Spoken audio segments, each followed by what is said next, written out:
Hello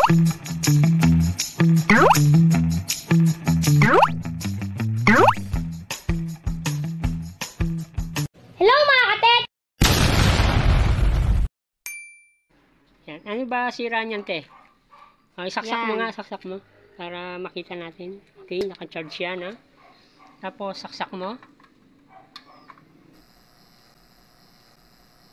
Natunog.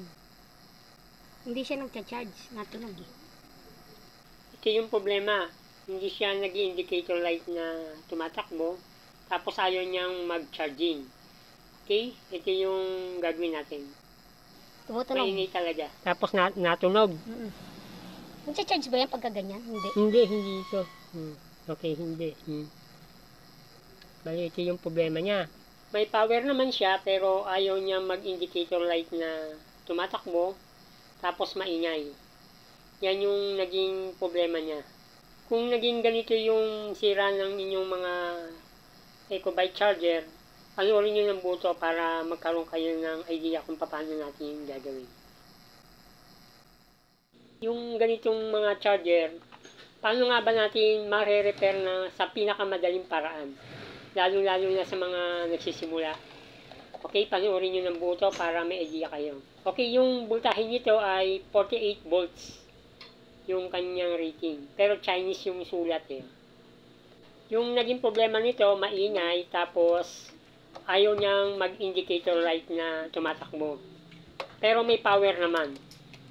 Pero ang gagawin natin, nasukatin muna natin voltahe. Range tayo ng DC. Okay, saksak natin to. Para may idea kayo. Yan, may power siya. Tapos, sukatin natin yung voltahe. Miski magkabaliktad naman, okay lang, no? Dahil automatic naman to. Yan, may 55.84 yung supply ng ating charger. Ibig sabihin, wala tayong problema dito sa wire na to. Ibig sabihin, nasa loob ang problema. Kung baguhan ka pa lang o ngayon ka pa lang nakapanood sa ating YouTube channel, tuturo natin to step by step para magkaroon kayo ng idea. Okay, may tornilyo dito yan. Special tools yung screw nito. Kaya lang wala akong ganitong klase, kaya ang ginamit ko dito ay flat screw lang na halos kasya lang.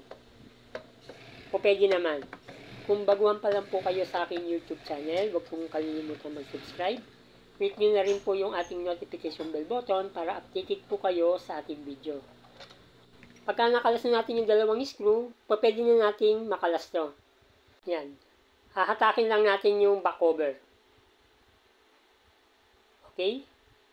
Pagka nakalas na natin yan, ang unang step natin, no, check natin kung may pumutok, may lumobong capacitor, o di kaya may mga pumutok na pyesa.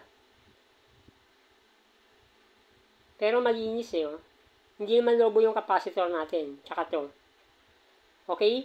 Wala naman siyang mga pumutok na parts, kung makikita nyo, o wala naman siyang nasunog. Yan, pagka ganitong walang mga lumobong capacitor, o wala namang nasunog na parts, pagka sinasaksak kasi natin, tandaan nyo, yan, pagka nakasaksak to, maingay. Ngayon, ang lagi nagiging problema niyan, yung mga filter capacitor. Sa experience natin, yan lagi ang nagiging problema. Dahil may supply naman siya eh.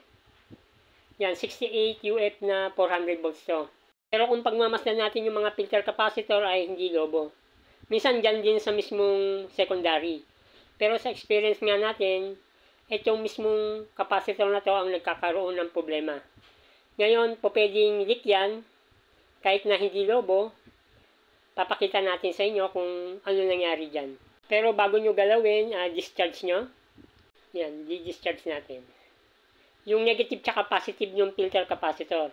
Baka may ipon dyan, kahit hindi nakasaksak ang ating unit, ay po pwede kayong makuryente. Gamit yung soldering iron, pwede nating pang-discharge. Kung wala kayong mga DIY na pang-discharge dito. Okay, sip na natin kalasin itong filter capacitor.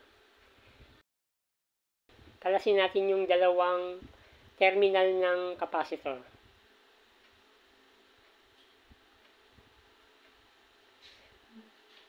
Ngayon, ito yung filter capacitor. Bago nyo hugutin, kung mapapansin nyo may negative, di ba? Baka magkamali kayo ng kabit dyan, pwedeng pumutok. Ngayon, pagka hinugot natin to, kung pagmamasdan nyo to, mayroon siyang guhit, yan yung negative na sign. Kasi itong capacitor na to ay may polarity. Oh, yan yung naging problema. Positive na dito nanggagaling ang sira. Yan, nag-omido na yung kanyang terminal. Yung value nito ay 68 UF na 400 volts. Okay. Yan. 68 UF na 400 volts. Yan. Yung nangyayari dito, humihina yung capacitor, tapos lumalabas na yung kanyang mga langis sa loob. Yung palatandaan na nagkakaroon ng problema. Pagka may amag na ganyan o nagkakaroon ng omido, yan lagi ang nagiging problema. Yan, meron tayong pamalit, 68 UF na 400 volts. Kung ano yung nakalagay, yun din yung ikakabit nyo. O pwede rin naman yung 68 UF na 450 volts. Kung meron kayong 68 UF na 450 volts, ubrang-ubra yan. Okay? Basta same capacitance, 68 UF. Yan, tinutulong natin sa mga nagsisimula. Kung meron kayong available na 68 UF na 400 volts o 450 volts, basta same capacitance ay uubra. Okay? Bago natin ikabit, may polarity yan. Negative tsaka positive, di ba? Tatandaan nyo yung may guhit, yun yung ating negative. Pagka hindi nyo alam, mapicturean nyo para may idea kayo. Baka mamali kayo ng kabit ay po pwede magkaroon ng problema. Yan sa mga nagsisimula at baguhan pa lang. Yung mismong terminal lang po ng capacitor ang hihinanin natin. Ingatan nyo po yung mga katabing pesa para sure po na ma-repair po natin. Ito pa yung isang pinaka-importante. Putulin natin yung sumobrang paan ng capacitor para hindi magdikit. Okay? Pagka naikabitan natin yan, pwede na natin isauli.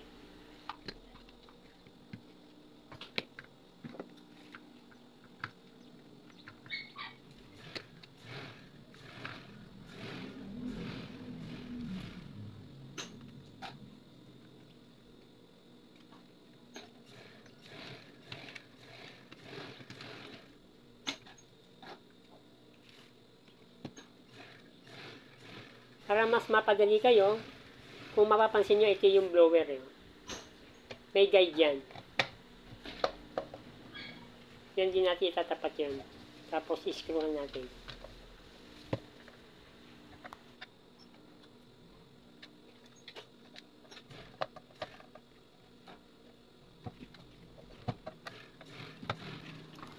Try natin isaksak. Yan, may power pa rin siya. Ngayon, titingnan natin kung capacitor talaga sira. Tatry na natin isaksak sa kanyang EcoBike. Ito yung kanyang e-bike. Bali, susubukan natin kung umokay na yung ginawa natin dun sa capacitor. Ma'am, ito na ma'am yung inyong charger. Ito ma'am pala yung naging problema ma'am. Ito. Saksak natin. Subukan natin kung okay. Tingnan natin kung nawala yung ingay. Tsaka kung magcha-charge. Okay. Ayan. Ayan. Okay na. Ayun. Nagcha-charge na siya. Oh. Yan, nagcha-charge. Kanina hindi ma'am di ba? Tapos maingay. Nawala ba yung ingay ma'am? Wala na. Blower na lang, naririnig ko. Yan. Simpleng tutorial pero siguradong may napulot kayong idea sa ginawa natin.